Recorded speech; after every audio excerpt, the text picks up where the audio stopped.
Hello, and welcome to The Way to Wow, Business Lessons from the Military.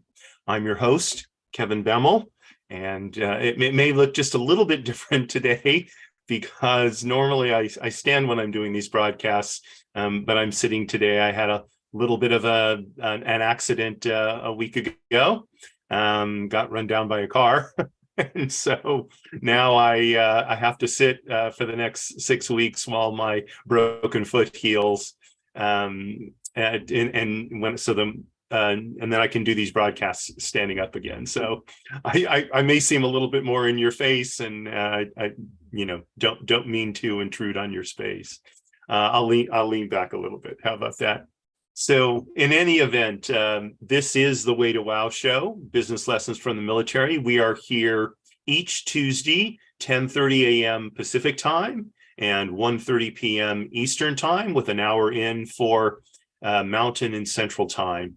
And we talk about military strategy, historic figures, and classic books on military strategy that we can then turn into lessons we can use in order to better run our businesses, and either the businesses that we own or the companies, organizations for which we work.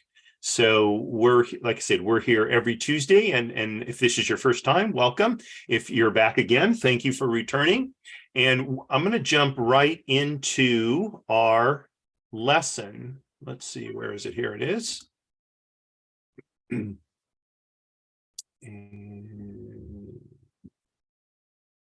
All right, so for the last several weeks, we've been talking about military lessons that we can learn from Marine Corps Warfighting doctrine. That's not going. Let's try that. There we go. So as is all of what we do on the Way to Wow shows, it's based on this concept known as the 3 pillars of attainment. And the 3 pillars are self, relationships, and pursuits. And on these shows, this show we deal primarily in the pursuits realm, pursuits pillar in the finances realm, because we're dealing with our professional lives.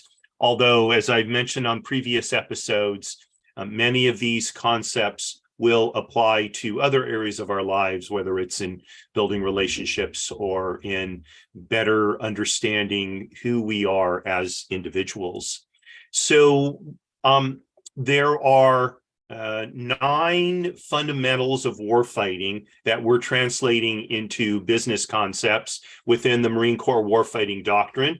We started out talking about unity of effort and supported by concentration of power, or what we would probably call resources in the business world. And you'll notice that each of these groups tends to, the second one tends to support the previous one. Okay, and then we talked about initiative, how we don't want to sit back and just see how things develop, but we want to be taking the initiative in confronting the challenges of the businesses with which we're working. And in order to take initiative, we need to maintain agility. Okay, and then next we talked about maintaining freedom of action, so that we can have that agility, right? And in order to maintain freedom of action, we need to make sure that we're sustaining our again, not our army or our military force, but in this case, the team that is operating our business. So those were the previous 3 weeks. I invite you to go to our YouTube channel, The Way to Wow, on YouTube. And you can watch those previous shows if you like. Now, so today we're going to talk about the last 3 fundamental concepts of warfighting and translate those into business as well. Now, the first one we're going to talk about today is clarity. Now, clarity, I would argue, is one of the most important concepts we can pursue in life. In fact, I think I would go so far as to say that without clarity, we can't be successful, because if we don't know what success means to us, if we're not clear on what success means, how can we attain it? How can we achieve it? And the answer is we can't. We're just sort of going about fairly indiscriminately, hoping that we'll hit on something that we feel makes our lives worth living, or makes a particular venture in which we're involved worth doing.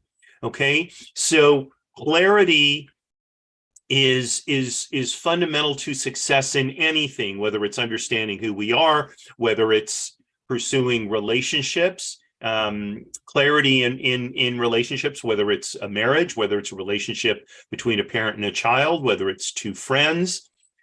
Clarity means understanding what will build this relationship, what is important to the other person, what's important to me. Okay, and in fact, you see in the other two principles, those that undergird clarity, particularly in relationships, but more broadly, clarity overall. So knowledge of self and knowledge of the enemy. Of course, that's a warfighting concept. In business, we might call it knowledge of competition. In relationships, we would simply call it knowledge of the other person. So whether it's our spouse, whether it's again our child, a friend, what do we know about them? What do we really know about them? How hard have we worked to understand what they are striving for in life, who they are as an individual? Okay, and that can be very difficult to figure out.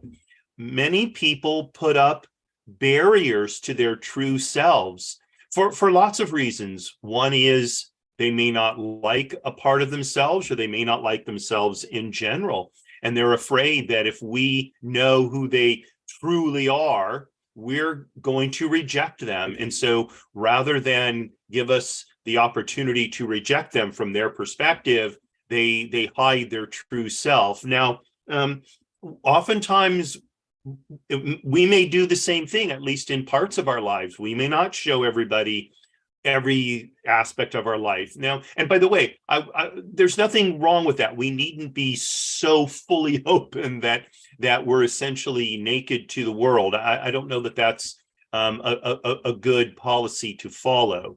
Having said that, the deeper the relationship we seek, the more open about ourselves we're going to need to be, the more vulnerable we're going to have to let ourselves be in order to allow that person to be equally vulnerable, and then build those bonds of trust that come from shared vulnerability that's respected and protected between two people. Okay, so a little bit of a tangent just in terms of how these principles relate to another realm within the three pillars of attainment, but I think it's worth taking this detour for a few minutes to understand these concepts more broadly. So let's now go back to clarity as it applies in business. So when we started off with unity of effort, okay. Now, unity of effort presupposes we understand what are we trying to achieve in our business. We need to have that clarity in order to unify the effort toward it. Okay, so I was reading about Tesla earlier this morning, article about them in the Wall Street Journal today. I think one of the advantages that Elon Musk has with Tesla is he has a very clear vision of what Tesla is all about. Tesla is about making the best electric vehicles in the world in a way that the largest number of people can own them. Okay, so he recently announced, I guess, his next initiative, which is to cut the cost of a vehicle by 50%. So I guess he's looking to build or be able to sell an electric vehicle for, I guess, around, I don't know, $25,000-$30,000.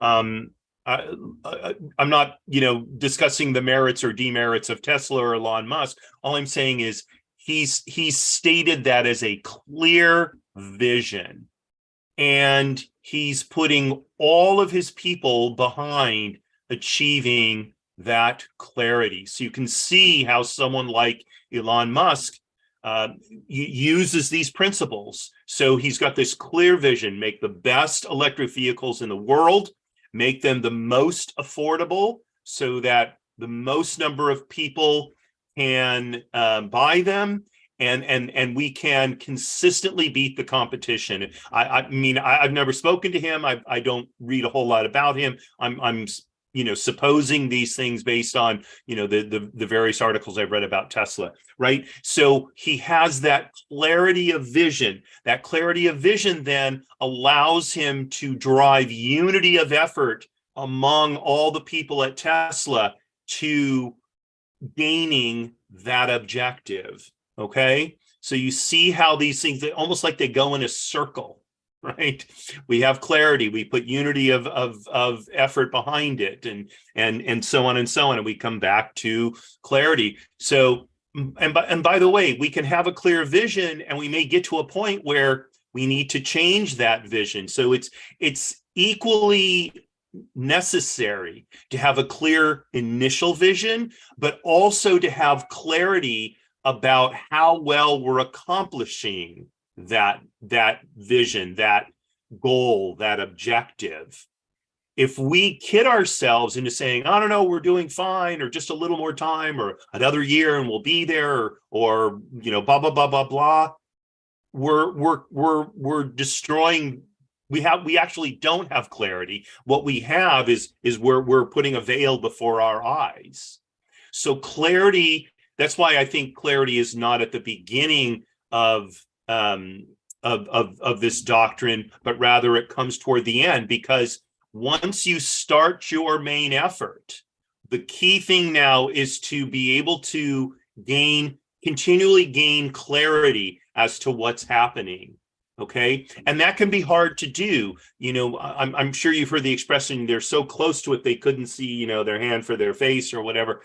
So that oftentimes happens. I know that in my first successful company, there were times that I got so committed to a particular path that I should have given up long before, and I just didn't have the clarity to realize I was not seeing the situation as it actually was. Okay, and that held back my progress on some occasions. Okay, so we need to strive for clarity at the beginning and on a continual basis in order to make sure that we are on trajectory, on path to meet our objectives.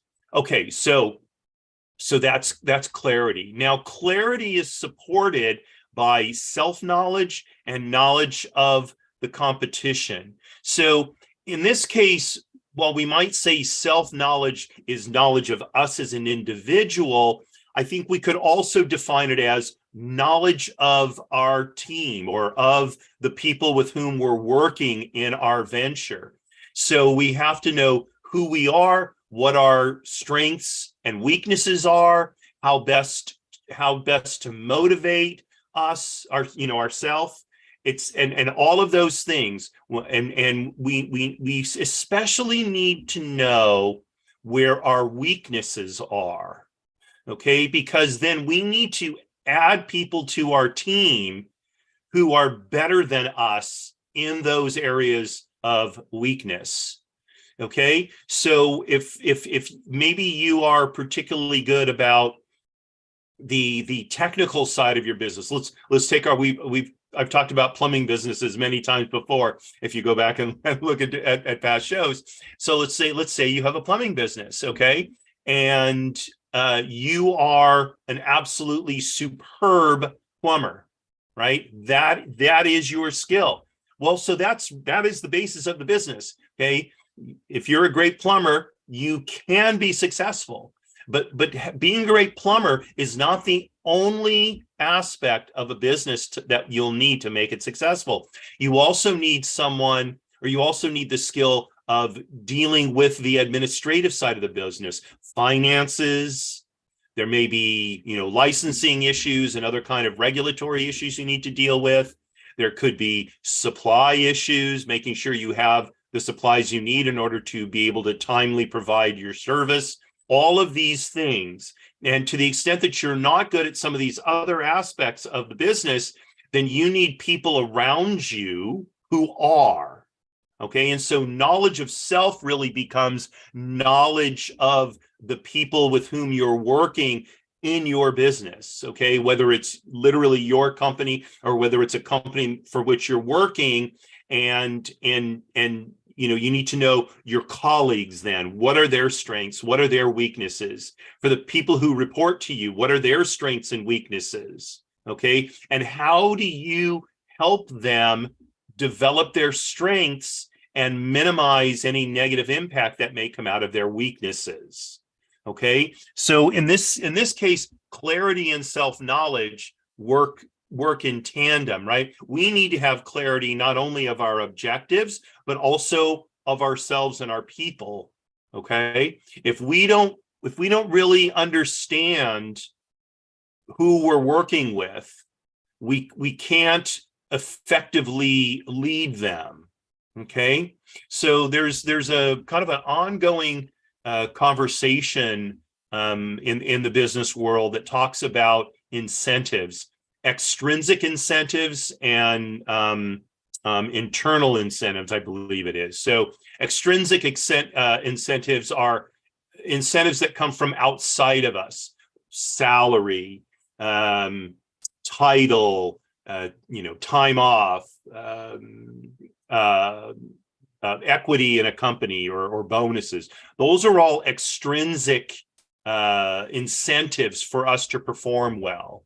Okay, so for example, sales is the classic extrinsic supported job where one's I should say like real estate. Okay, where your compensation is based typically on a percentage of the property, of the value of the properties you sell, or the price of the properties you sell anyway, right? So if you want to make more money, you need to close more transactions, basically. Okay, so that extrinsic reward system would seem to incentivize people to do more business, and oftentimes it does.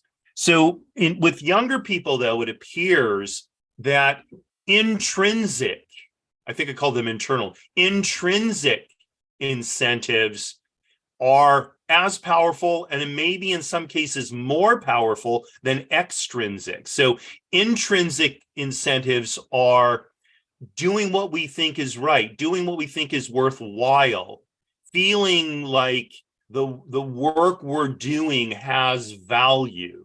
So for a lot of younger people, and I think this is true for a lot of old people like me too, we want to feel like what we're doing helps other people, actually helps them. Okay, and that intrinsic incentive may be, for many people, more powerful than extrinsic incentives. Okay, so that's a kind of self-knowledge that's important. It's critical to know it about ourselves, but it's also critical to know it about the people with whom we work, especially the people who report to us, the people we lead. If we don't know what motivates them, we cannot help them meet their objectives, exceed their expectations, etc. Okay, so we need to have that knowledge of us and our team. So I want to make sure we're doing okay on time. I think we are. Okay, so knowledge of self, knowledge of the people with whom we work. Okay, and then finally, knowledge of the enemy, or knowledge of the competition or competitors, right? We need to, as thoroughly as possible, understand who are we up against. And we need to have clarity about that as well. Okay, so again, I'm referring back to this article I read about Tesla. So I was reading, they asked the CEOs of, I think it was Ford and GM, to comment on the goal that Elon Musk has set for Tesla to, cut car prices by 50% or whatever. So the responses they got were, they weren't really even responses. I think the CEO of GM basically said, we're focused on providing the greatest value for our customers. It's like, okay, but someone else within the company that the reporters spoke to said, in reality, they're benchmarking Tesla as they develop their own strategies. Or maybe it was said about Ford. Ford is benchmarking Tesla's strategy as it develops its electric car business, right? So what does that really mean? It means that I think it was Ford, as I recall now. Ford is seeking to have a great deal of knowledge about the competition. In this case, Tesla, because Tesla is the market leader in electric cars, and that's smart. They should be looking at what has made Tesla successful. What have they done that has made them so dominant in the electric car business, without all the gloss? It's easy to say, oh, Tesla is successful because of Elon Musk. And while that there is truth in that, is Tesla only successful because of Elon Musk? Or is it successful because there's a team of people there, and there's a culture there, and there's a way of doing business there that makes it successful? And I don't know the company well enough to know the answer to that question, but I would hope that GM and Ford and VW and the other car, Stellantis, these other car manufacturing companies, I hope they do know that for their own sake, right? Because to have knowledge of the competition, especially the leading competitor, is extremely important as you increasingly go head to head with them.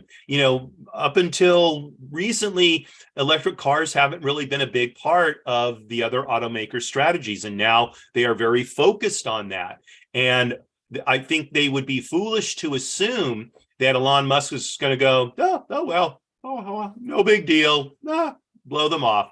No, I don't think he's going to do that. He's going to continue to attempt to innovate, to push his people to excel, to keep their lead, right? And so if you want to catch up with them, you need to know what they're doing. And that's true across the board.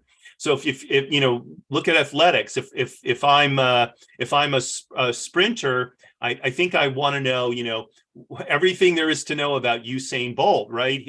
I think he's still one of the top sprinters in the world. And the fact that he's so successful and has been successful as late in his, he's not an old man by any stretch, but he's not a young guy, I think, within the running world anymore. And yet he's been amazingly successful. So why is that the case, right? I remember reading an article about him. This is a while ago, and I've never been able to find it since, but he evidently takes off 2 or 3 months kind of in the fall of each year, fall, winter of each year, where he doesn't train, he eats what he wants, he does gain weight for a while, and then he gets back into a strict training regimen, and gets back into tip-top shape, and he's good to go. So for him, evidently, that cycle of intensive training with sort of intensive rest and de-stressing, if you will, that seems to have brought him a great deal, not just of success, of course, but of longevity. And maybe that's a better way to approach the competitive world in which he operates, in which he runs, than 365-day-a-year training, which could lead to overtraining. So I don't know. I'm not that big a runner. All I'm saying is knowledge of the competition is crucial as we figure out what do we need to do to be competitive within the industry that we're in. So we can't sit back on our laurels these days. And if you think you have no competitors in the industry, that's probably a short-sighted view, okay? Railroads thought they had no competitors in the industry. They had it all locked up, and along came trucking and airlines and private vehicles, and it decimated parts of their business, right? And so there's always a competitor out there. It just may not be completely obvious to you. Well, so that brings us to the end of our 9 principles of Marine Corps warfighting doctrine. We've translated them into business principles. So I encourage you to watch all 4 episodes. They're each roughly a half an hour. And I think you will find an excellent foundation on which to build your business. So let's just, I'm going to review them one last time before we go here. So unity of effort. Oops, went too far. Unity of effort supported by concentration of resources. Ability to take the initiative supported by having agility, maintaining agility, okay? Maintaining freedom of action so that you have agility, and sustainment that allows for freedom of action. So you're not constantly having to go back to, point 1 in order to, launch your next initiative within your business. And then finally, clarity from the start and clarity throughout the time that you're involved with your business or the business for which you work, which presupposes knowledge of self, which is both you and the people with whom you work, and knowledge of competition, knowledge of your competitors, both their businesses and key individuals within those businesses. I'm going to leave you with one quick story, if you will, about this idea of knowledge of the competition. During the D-Day invasion in World War II, the Normandy invasion, one of the things that helped make it successful was General Patton did not take part in the actual invasion, but the Germans were so convinced that he was, because they were convinced through their knowledge of him as a general, that he was the best general the Allies had, the best field general the Allies had anyway. They held back a certain part of their military power in reserve, waiting for wherever Patton was going to hit the beach. And in doing, and the Allies created a whole fake army around Patton to feed into that belief by Nazi Germany, right? And because they had such a deep knowledge of the enemy, in the case of Nazi Germany, that was actually their downfall, right? So we need to have not only deep knowledge of the enemy, but also, or in business, we need to have not only deep knowledge of our competitors, but also of our competition. So we don't get so hung up on how an individual behaves or what their potential is or what they are able to do is, but that we have a broad enough picture to see how we may be getting outflanked by a larger competitor while we're focused on just this one aspect. And in the case of World War II, the Normandy invasion, that is part of why the Allies were successful on that fateful day, June 6th, 1944. So that's what I've got for you today. We're coming up right on 30 minutes, so I thank you very much for joining me. This has been The Way to Wow, Business Lessons from the Military. I'm your host, Kevin Bemmel. We are here every Tuesday, 10:30 a.m. Pacific, 1:30 p.m. Eastern, an hour in for Central and Mountain Time. So please join us every week. And on Wednesdays at 12:30 p.m. Pacific, 3:30 p.m. Eastern is the Way to Wow show, People Making Money. And tomorrow, my guest is going to be Anna Rook. She is an amazing entrepreneur.